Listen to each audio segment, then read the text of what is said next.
He said, where the hell's the stent? I said, well, let's look. Now, I was embarrassed as I loaded this talk yesterday and looked at it. I said, I'm showing these cases, and I'm not collimated. So the next case, I did collimate once I realized I was being bad.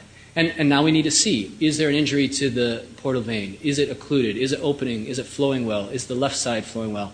So when I need to see, I use it. When I don't, I don't. I just thought you'd like to see this. This is 10 liters of chylous ascites that we drew off that patient's abdomen. He happened to have a lot of lymphatics in the ascites. Usually it's clear yellow. This looked like a creamsicle. But we took 10 liters off his belly and then put his tips in. So somebody brought this up to me earlier today, and I think this is something that maybe we should both talk about, know about.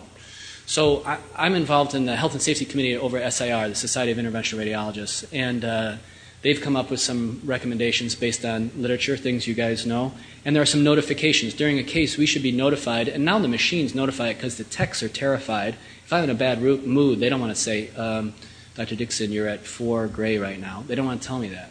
So the machine beeps at me. It might beep at the first 1,000 milligray, and then every 500 after that. There's different alarms that are part of the machines now.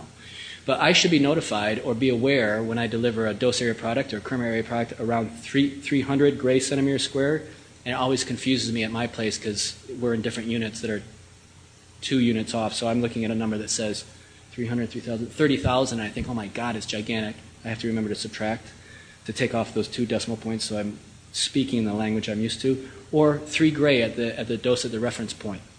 And then when I get done, we look at the final dose delivered, and if the dose is high, then I call the patient in 2 weeks and say, hey, have you noticed anything that's red